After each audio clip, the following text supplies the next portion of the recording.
क्यों गुरुड़ सर्पों में नहीं पटी और क्यों सांपों की जीभ फटी।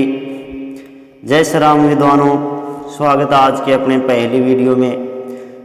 यदि अभी तक अपने चैनल को सब्सक्राइब नहीं किया तो कृपया करके सब्सक्राइब कर लें। बहुत सारे धार्मिक पहली वीडियो सुनने को मिलेंगे। तो आज के हमारे वीडियो में पहली पूछी गई है, क्यों गुरुड़ सर्पों में नहीं पटी और क्यों सर्पों की जीभ फटी।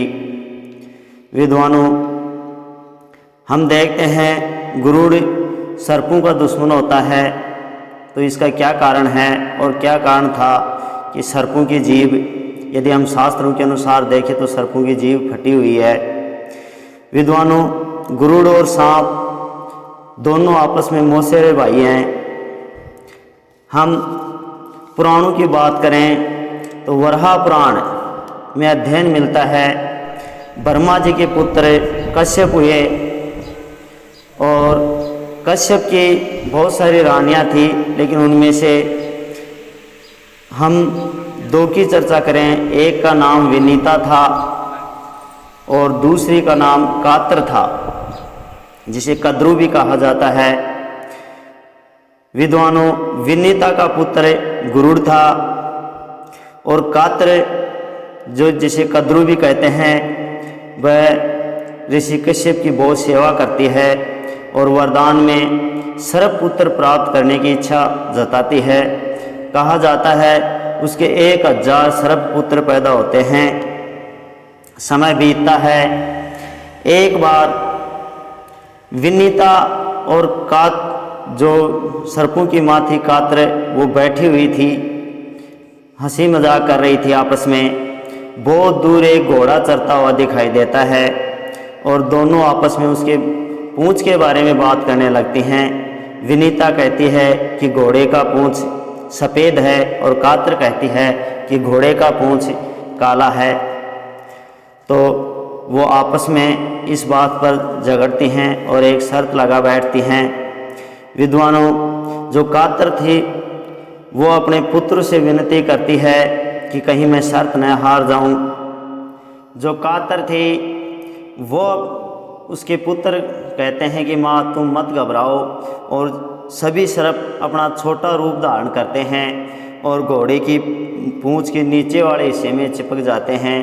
तो जाके देखते हैं, दूर से ही दिखाई देने लगता है कि घोड़े का पूंछ काला है। विनीता शर्त हार जाती है और शर्त में यह तय किया गया था कि जो शर्त हारेगी वो दासी की तरह रहेगी। अब इधर विनीता उदास रहती है तो उसका पुत्र गुरुड़ बोलता है, माँ आप उदास मत रहो, और वह कद्रू के पास जाता है, सांपों के पास जाता है कि मैं क्या कर सकता हूँ कि मेरी माँ जो दासी रूप में आपके पास रह रही है उससे मुक्त हो सकती है। तो उसको एक शर्त दी जाती है कि देवलोक से आप अमृत का कलश लेकर आएँ और तब आपकी माँ दासी का छुटकारा पा सकती है। विद्वानों, जो गुरुड़ था देवलोक से अमृत का कलश लेकर आता है। जैसे ही देवराज इंद्र को उस कलश के बारे में पता चलता है तो उसको वापस उठा ले जाता है, लेकिन जहाँ कलश रखा गया था वहाँ सभी सर्प पहुँचते हैं और उस घास को चाटने लगते हैं जिस घास पर वह कलश रखा गया था। और वो घास एक विशेष प्रकार की घास होती है, डाब बोलते हैं जिसको कुश बोलते हैं, और उसकी धार, उसकी पत्ती की धार बहुत तेज़ होती है। जो भी सर्प उसको चाटा उसकी जीभ के 2 भाग हो गए। तो विद्वानों, जो आज की हमारी पहेली थी, क्यों गुरुड़ सर्पों में नहीं पटी और क्यों सर्पों की जीभ फटी, इसका यदि हम वराह पुराण के अनुसार अर्थ लगाएं तो यही कारण है। और जैसे ही विनीता को इस बात का पता चलता है और गुरुड़ को पता चलता है कि हमारी माँ के साथ धोखा किया गया है, जो घोड़े की पूंछ थी वो सफ़ेद ही थी जबकि सर्प उनके लिपट गए थे, तब से इनमें आपस में दुश्मनी है।